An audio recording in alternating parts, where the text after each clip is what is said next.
Hey everybody, it's Josie and welcome back to Cedar Creek Homestead. Today we're going to can up some chicken and then I will, on another video, can up broth that I have, and I'm going to get these done, put on my shelf. These are some of the roosters that we had that Howie and I hatched out last year, and we grew them out and intended, before we got sick, intended to have them all processed and canned up, and that didn't happen, but we got to it. And so these pardon me, this is about half of the roosters that we had. We have another processing day to go, but we done just about all we could do that day. That's the day I learned to, clean, do all the inside stuff, the getting all the innards out, trying to figure out the politest way to say it. But anyway, I've got this chicken cooked, and that's my process. A lot of people raw pack, and it's quick and it's right as long as you pressure can it according to the altitude where you're at, the pressure, and do everything that way. Meats, all meats and broths, meat broths have to be pressure canned, but it's up to you option wise if you raw pack it, if you cook it 2/3 of the way done and can it that way, or you cook it all the way done like I do. And then also you can use water, you can use broth to can it in. You can add your seasonings, you can do all kinds of different things, and it's really up to you so that your shelves can be versatile. But today I'm just doing chicken canned in chicken broth. And then after I get all of that done, I've got all of my bones saved, and I'll put them in my roasting pan, and I'll add onion and garlic and carrots and sweet potato if I have a sweet potato still. Put that all in there, and it'll make a really nice rich broth. I try not to put too much seasoning in my broth because you never know on the other side of things what you're going to be using your broth for, and so you don't want to have seasoning that's not going to work with whatever recipe. Or it could be that somebody's needing some bone broth or some chicken broth for because they're sick, and you don't want to have something that's really rich and seasoned spicy on their sick tummy. And so I've already got 3 cans in my 3 jars in my canner today, and I'll show you a couple more cans of what I do, and then I'll get this going, and after it's all done we'll come back and we'll take a look at it. And then on another video I'll be canning the broth. I'll show you how I do the bones, and I'll be canning bone broth.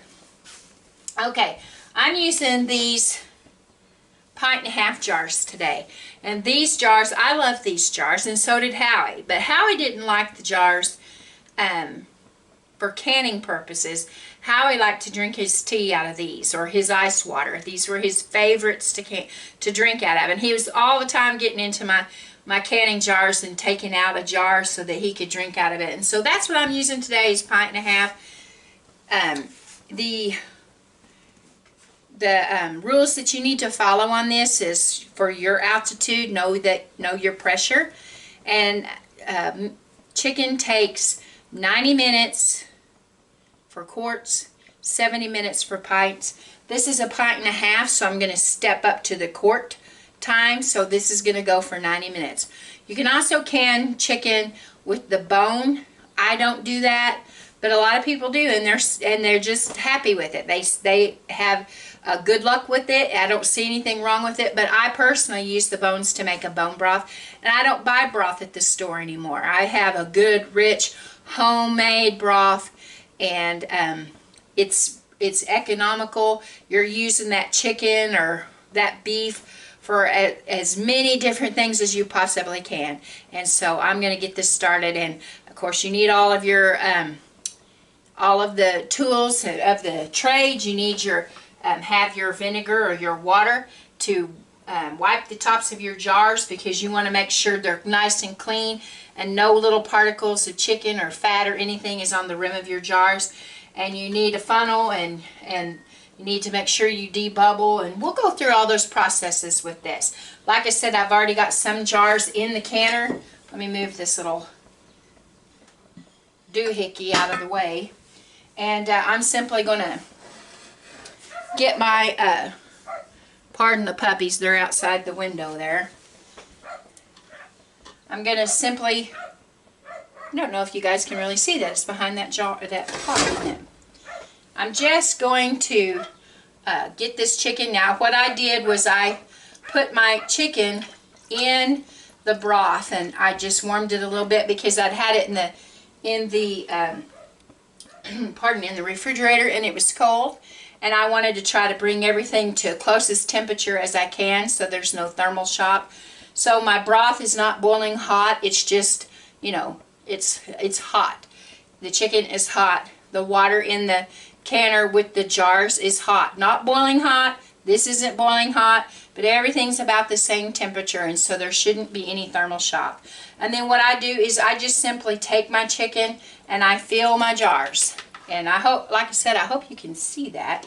And I don't, you know, when you pull it off the bone, you're going to have different pieces. You're not going to necessarily have, like if you took a chicken breast or a boneless thigh and cut it in nice cubes. It's not going to be like that. But it's, you know, I keep my pieces, I don't try necessarily to keep them uniform. And I mix light meat and dark meat together. And most of my recipes, you know, it's going to turn out great. It's going to be just fine. I don't, I fill my jar up. I leave a 1 inch headspace. But I put my meat in the jar. And I don't pack it down tight. I fill it to the top, and then I put broth in it, and the product turns out nice and delicious every single time. I use it in chicken and dressing. I use it in casseroles. You could make chicken salad with it. There's just so many things that you can do with it. It's nice and versatile. It's quick. It's on the shelf. If you've had a bad day, you've had a long day, you're sick, your kids are sick, somebody's sick, you need to make a soup, you need to do something quick, this is a nice and quick recipe. I'm still blocking you guys, I'm so sorry. My lighting here is, I haven't quite figured out how to move everything around so that you guys can see best in the kitchen.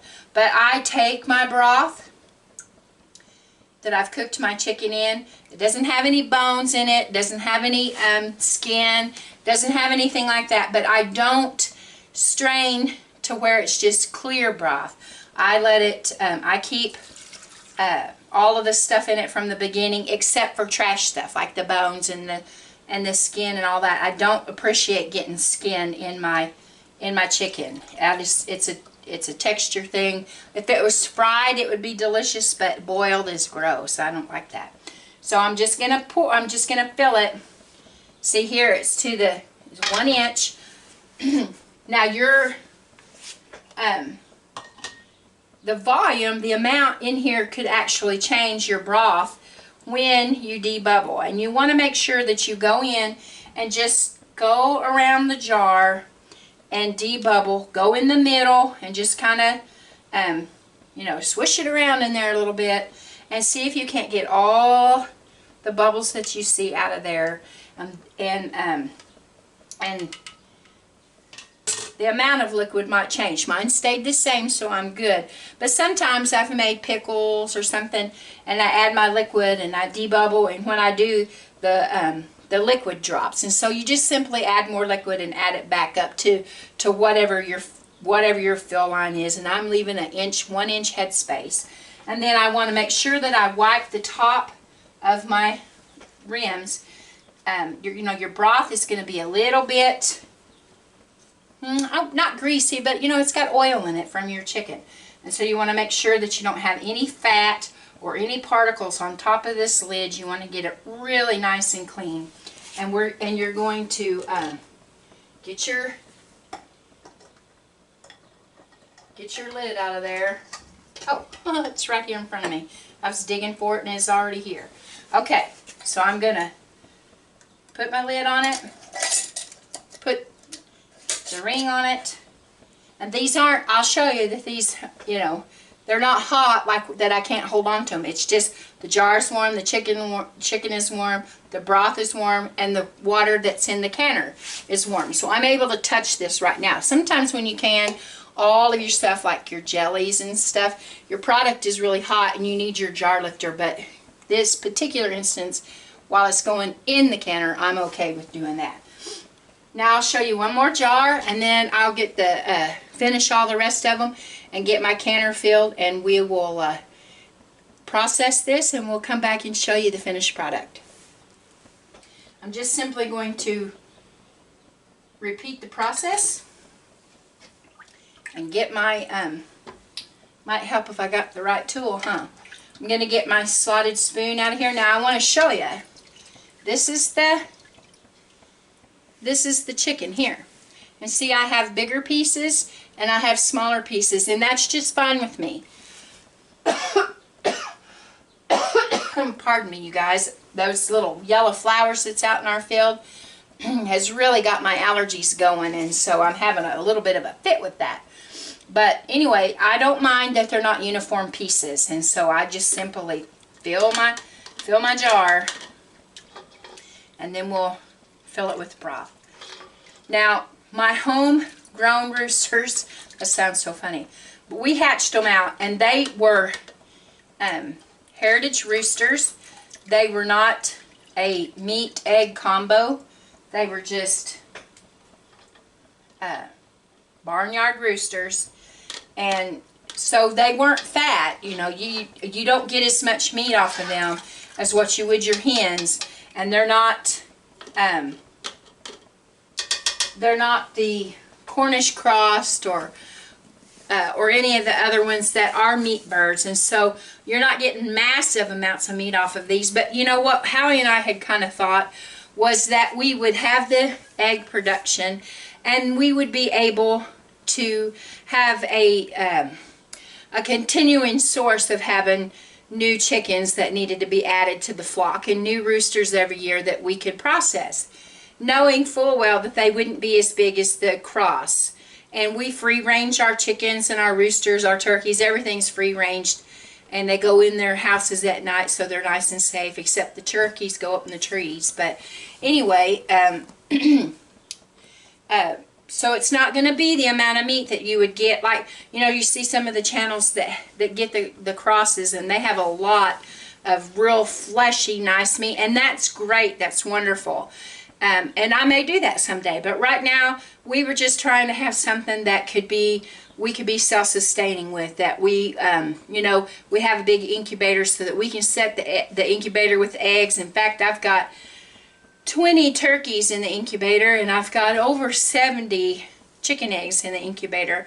And if all those hatch out, plus what all we added to the farm this year, we are going to be covered up with chickens. But Blade Ryan is trying to go into the meat business, or at least selling chicken business and selling eggs, and so that's a little venture and dream for him, and so we're going to give it a shot.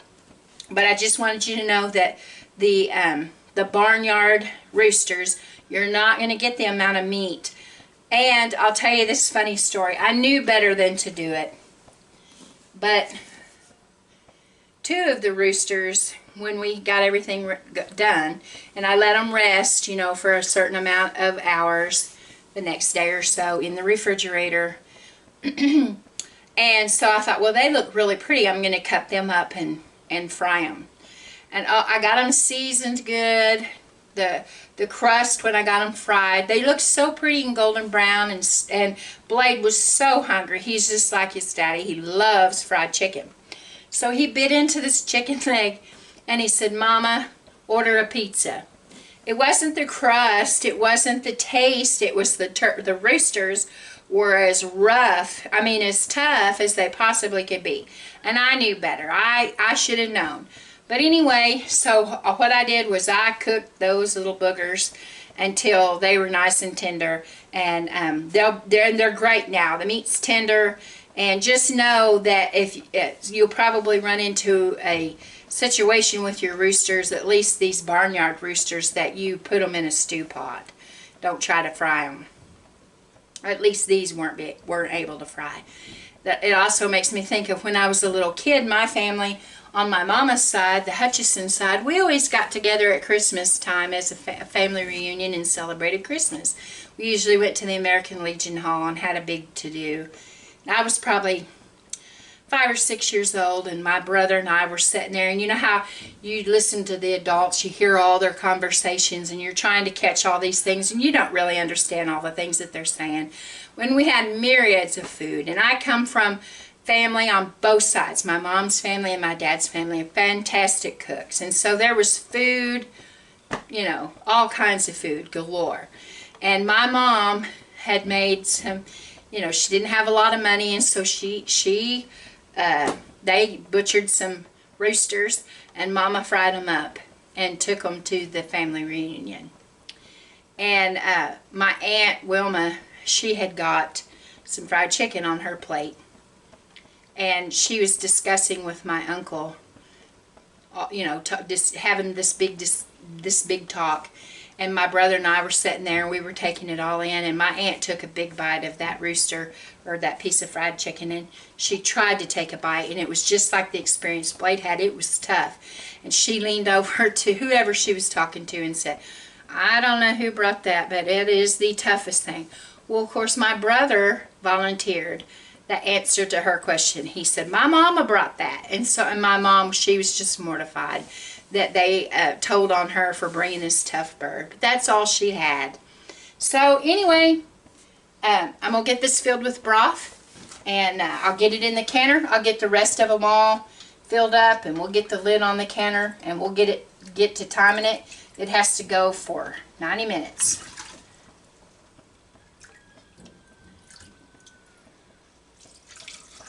It's really raining today, and it's chilly.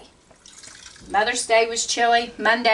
Yesterday, Monday, was really chilly and windy. It didn't rain, it was just overcast. And today, it's raining, and the wind is blowing, so that makes it even feel cooler.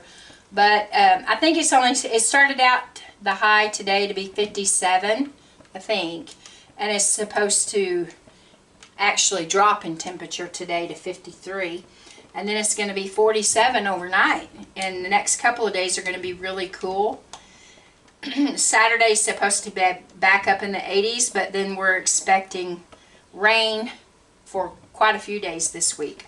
So we're running out to the garden and out to the flower beds every chance we get, trying to get stuff planted and trying to, you know, move in between the rainstorms. We're definitely not complaining about the rain, because it'll shut off in the summertime sometimes, and you beg for rain.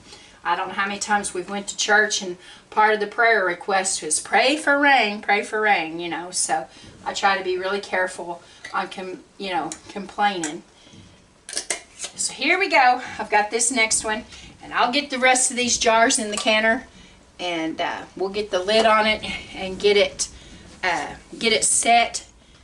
Let it come up to, what we'll do is put the lid on and let it come up to pressure. It has to, first thing it has to do is it starts to steam, and I'll show you that when it does that. We may have some of y'all on here that haven't done it before. It has to start steaming, and when it does that, I'll show that to you. So I'll be back when that happens. Okay, guys, so I've got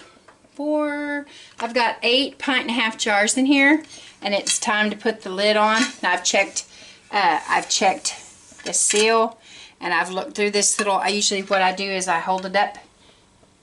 Can you see? I hold it up and I look through there to make sure that it's clear. I've checked all of my little safety features, made sure all that, and I'm going to put the lid on. Now, this is on, and what this has to do is start building up its pressure. And when you know it's time, now this is the kind that I have. It's a weighted gauge. I don't have the dial, I have this. Now, when this begins to vent steam, right here on this little thing, it'll vent. And it vents steam for 10 minutes. Then, for my altitude, it's 10 pounds of pressure, which is this little ring right here. There's another ring that I'd put on it for more, but I just need this one. And so after the 10 minutes, I would set this on here. When the steam comes up and it hits this little guy, when it's up to pressure, it'll begin to rock and make a little noise. You'll hear it.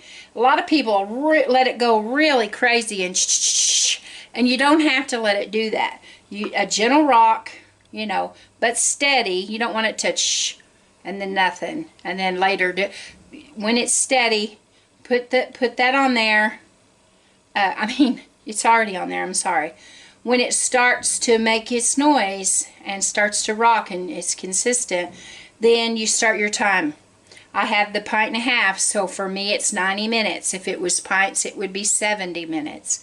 And so that's what I'm gonna wait for that, the steam to come up for 10 minutes, and then I'll put this on there. And when it's done, I'll come back and I'll show you when the pressure drops and it's safe to take this lid off away from you so you don't get a steam burn. I'll show you this bone broth. Okay, real quick, guys, you can see the steam now. I've got my timer set, and after it goes off the steam for 10 minutes and the timer goes off, then I'll put the little jiggler thing on the top of it, and it'll go. Once it gets to rocking steady, I'll start my timer for 90 minutes. We'll be back. Okay, guys, here is the chicken. Just got it out of the canner, and I got 2, 4, 6, 8 1.5 pint jars of good chicken and broth that's still bubbling in there, and we'll be able to put that on the shelf and call it good, and it'll taste good. We'll be able to use it in all kinds of recipes, light and dark meat. Roosters raised here on Cedar Creek, and it'll be good. Well, this is Josie, and until next time, I love you, and we're gone.